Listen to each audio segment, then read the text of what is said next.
So I was asked if I could say something about the location of the central channel in the subtle nervous system, in the subtle body. So this is a bit of a controversy in yoga, and it's been controversial for a number of years. And basically in some yogic texts you'll see diagrams showing the central channel going up the spine. It'll go up the spine, it'll curve with the spine, and then come to the point between the eyebrows. But in other yogic texts you'll see the central channel described or shown as going straight up the middle of the body, and sometimes even coming out of the crown. So it'll be a straight line. And I remember when the internet first became a thing, back in the mid-1990s, and I managed to find a spiritual discussion forum. And one of the first discussions I saw was this debate. People were talking about the location of the central channel, the sushumna. And some people were adamant that it went up the spine, and they said they could feel it in their spine, or they could see it in their spine. They were sure that's where it was.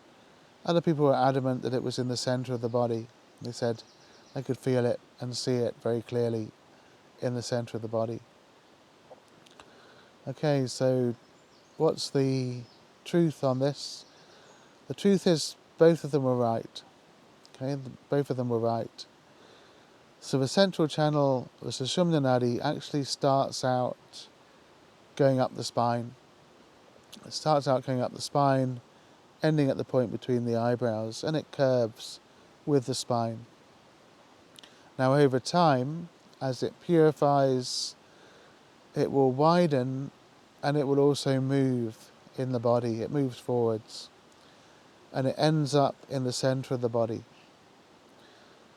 Now the topmost point of the central channel is the Agni chakra, and as the central channel moves forwards and widens, it also straightens.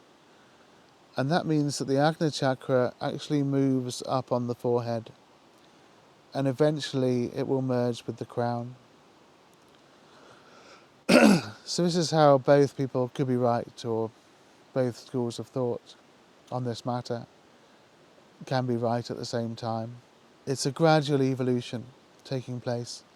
It will actually take years for the central channel to move from where it starts life in the spine to the centre of the body.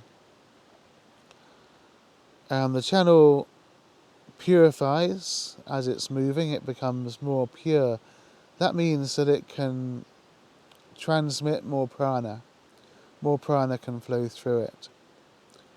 So there are obstructions in the channels, gradually those obstructions are removed, more prana can flow, and as more prana flows through one channel, that will start to purify the other channels around it.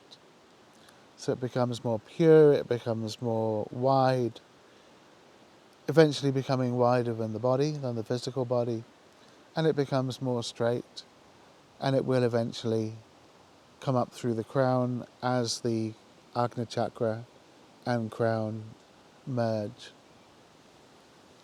And this straightening of the central channel is actually responsible for some of the kriyas, or automatic movements, that happen to people as they're practicing yoga. One of the most common automatic movements is the head coming back as we're meditating. We'll find that we don't do anything deliberately, but when we come out of meditation, our heads come right back. It's almost as if we're looking up at the ceiling.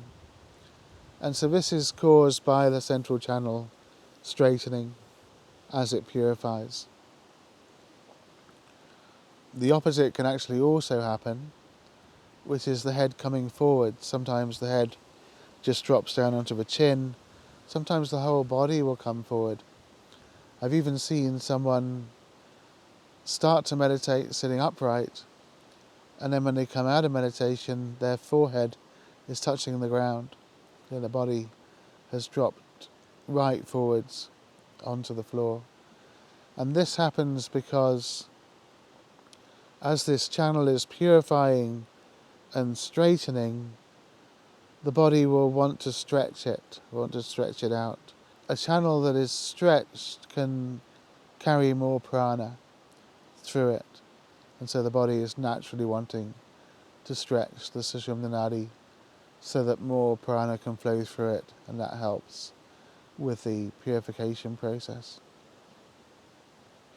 And if you're wondering what happens to the channels inside the central channel as this process is happening, channels like the Brahma Nadi or Chitrini Nadi, these are always within the central channel, but they always have their ultimate conclusion coming up through the crown.